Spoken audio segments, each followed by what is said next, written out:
Les retraites, c'est pas si compliqué.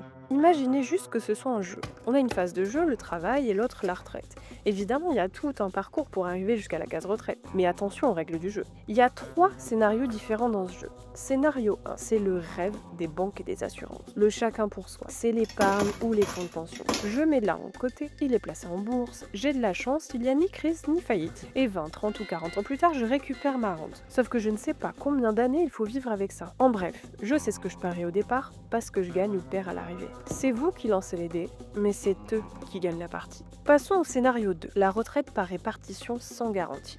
On sait ce qu'on cotise, mais pas ce qu'on récupère. Plutôt que de mettre de l'argent à la banque pour moi, je cotise. Ces cotisations sont redistribuées en direct vers les joueurs qui sont à la retraite. Et plus j'avance, plus je m'ouvre des droits à la retraite. Arrivé à la case retraite, je touche une pension grâce à l'argent des cotisations, c'est-à-dire des salaires des joueurs qui sont encore sur les cases travail. Mais s'il y a de plus en plus de joueurs à la retraite, comme c'est le cas aujourd'hui avec les baby boomers qui sont passés à la retraite, on bloque le montant des cotisations. C'est ce qu'on appelle la règle d'or.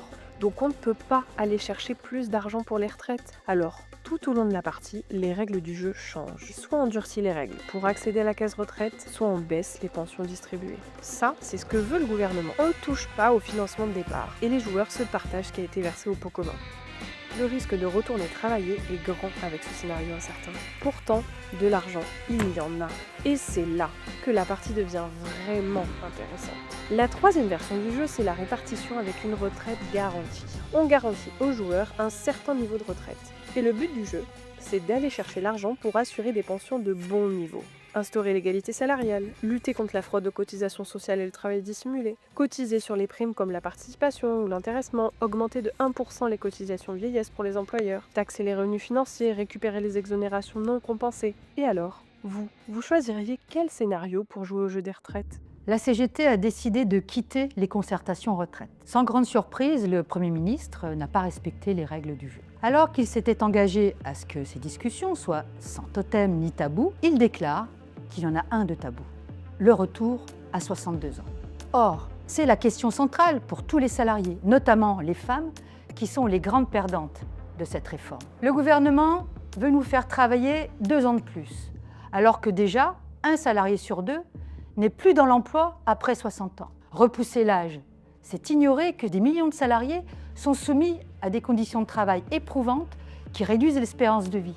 C'est pour cela que la CGT se bat pour gagner des départs anticipés dès 55 ans et reconnaître la pénibilité. Tout le monde a le droit de vivre sa retraite en bonne santé. Pas question de travailler jusqu'à 64, 67, 70 ans. Nous voulons l'abrogation de la réforme des retraites et dans un deuxième temps, le retour à 60 ans. Nous n'acceptons pas non plus la mise en place d'un système par capitalisation, même par petites doses. Nous constatons les dangers que cela représente aujourd'hui, alors que les bourses dévissent. Nos retraites ne se jouent pas à la loterie. La CGT a des propositions de financement qui permettent d'apporter presque 40 milliards d'euros pour financer l'abrogation de la réforme et améliorer notre système de retraite par répartition à prestations définies.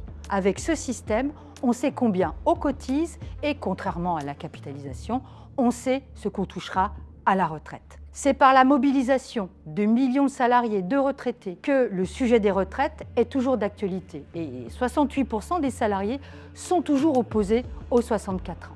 La CGT appelle donc les salariés, les retraités, la jeunesse à participer aux nombreuses manifestations du 1er mai, ainsi qu'à se mobiliser par la grève et la manifestation début juin. Rien n'est joué d'avance, c'est votre mobilisation qui fera la différence.